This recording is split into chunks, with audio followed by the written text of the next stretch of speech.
नमः शिवाय मेरी प्यारी यजमानों, कैसे हैं आप सब। आशा करती हूँ सफल होंगे, कुशल होंगे, अपनी लाइफ को एंजॉय कर रहे होंगे पंडिताइन जी के पिटारे के साथ। कभी आपने महसूस किया है कि आपके काम बनते बनते रुक जाते हैं। आपके घर में अक्सर कोई ना कोई बीमार रहता है, आपका ज़्यादा खर्चा मेडिकल ट्रीटमेंट्स में हो रहा होता है, या आपके घर में शादियाँ चल नहीं रही होती हो, चल भी रही होती हो तो वो हैप्पी मैरिड लाइफ नहीं होती है, ठीक है, या शादी हो ही नहीं रही होती है, बच्चे होते हैं तो देर से होते हैं, या मिसकैरेज बहुत हो रहे होते हैं, ठीक है, पैसा चोरी होना, खोना, या पैसे का नुकसान होता है आपके साथ ऐसा। अगर हाँ, तो ये वीडियो सिर्फ और सिर्फ आपके लिए है मेरे प्यारे यजमानों। इस वीडियो में अंत तक बने रहेगा।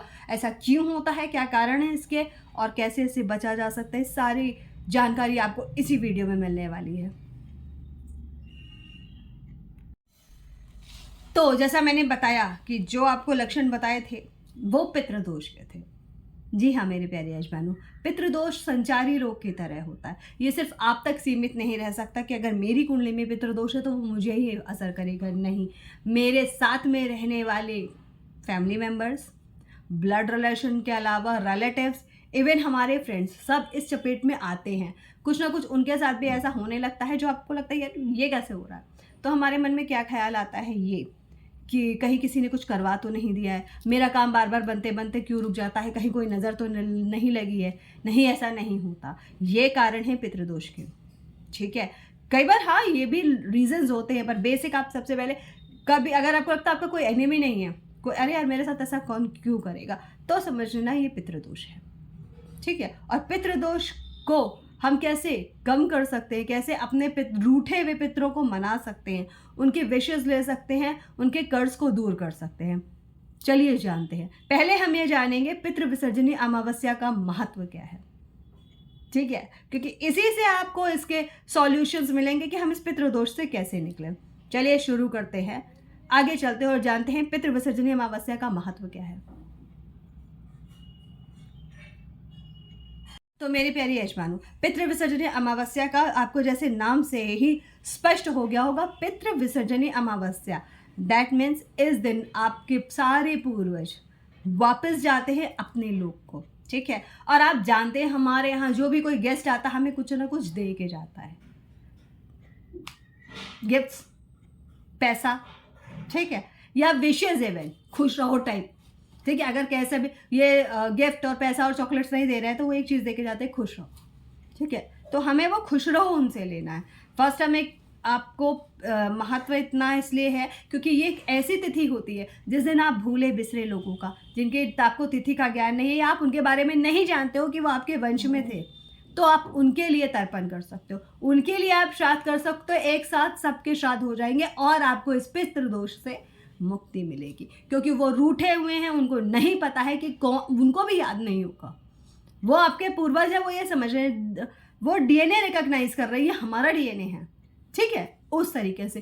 तो आपको क्या करना है ये समझ लीजिए। ये तो हो गया महत्व, क्योंकि पितृ विसर्जनी अमावस्या के दिन किए हुए सारे उपाय सीधे पितरों तक पहुंचते हैं, वो हमारी बात को समझते हैं, सुनते हैं और हमारे ऊपर अपने बेस्ट विशेस देते हैं, हमारे कार्य को पूर्ण करते हैं, ठीक है। और एक और बात है, पितृ विसर्जनी अमावस्या के दिन एक काम जरूर से जरूर कर लीजिएगा, अपनी कुल देवी या कुल देवता के सामने दीपक जरूर जलाइएगा, घी के तेल का, सॉरी घी के दिया जलाइएगा, ठीक है। घी और तेल भी जला सकते हो, तेल इसलिए ताकि बैड लक हट जाए, घी इसलिए क्योंकि शुभता का प्रतीक होता है, ठीक। अब चलते हैं हम पितृदोष से मुक्ति पाने के उपाय की तरफ। तो मुझे आशा है कि आप ये उपाय जरूर करेंगे। चलिए, तो मेरे प्यारे यजमानों, सबसे पहला जो पितृदोष से मुक्ति का उपाय है वो क्या है, वो है आपको उस दिन तर्पण करना है, ठीक है।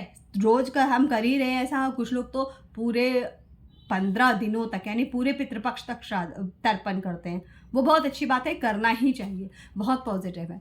तो आपको उस दिन क्या करना है, स्पेशली अमावस वाले पितृ विसर्जनी अमावस्या के दिन जो आपको तर्पण करते वक्त बोलना है कि जो भी मेरे पूर्वज हैं, नोन है या अननोन है, जिन्हें मैं जानता हूँ या जिन्हें मैं नहीं जानता हूँ, उनको सभी को ये तर्पण प्राप्त हो और उनकी जो तृषा है वो बुझे, प्यास बुझे, इस तर्पण को स्वीकार करिए मेरे पितरों, ठीक है। ये हो गया। फिर आप पिंडदान कर सकते हो। पिंडदान कैसे किया जाता है समझ लीजिएगा, जान लीजिएगा। पता लग जाता है, ठीक है। उसके बाद चलते हैं अन्न और वस्त्र दान करने हैं, तो आप अपनी क्षमता अनुसार, अपनी इच्छा अनुसार दान करिए। पैसा भी दान कर सकते हो, कोई इशू नहीं है, ठीक है।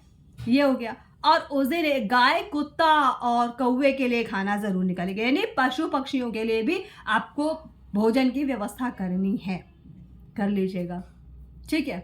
और क्या करना है, और आपको उस दिन जो पितरों को जाते वक्त हम बोलते हैं ना, फिर आइएगा, हम आपकी प्रतीक्षा करेंगे, पर अभी अब आपका जाने का समय हो गया, आप जाइए और खुशी खुशी अपने धाम को जाइए और हमें अपना आशीर्वाद देकर जाइएगा, ठीक है। ऐसा कहने का रीज़न क्या है, देखिए कुछ आप जैसे जानते हैं कि हर पर्सन या हर सोल अच्छी नहीं होती, कुछ रुकना चाहेंगे, कुछ रहना चाहेंगे अपने लोगों के साथ में, तो आपको ये बोलना है कि आप जाओ, अगले साल फिर आना, हम आपका इंतज़ार करेंगे। रह जाओ नहीं है, जाओ, है ना। रह गए तो आप प्रॉब्लम में आ जाओगे, ठीक है। ये आपको बोल के पितरों को तर्पण और पिंडदान करने हैं। और ये हो गए आपके उपाय। अब इससे पॉजिटिविटी लाभ क्या होगा आप ये जानते हैं।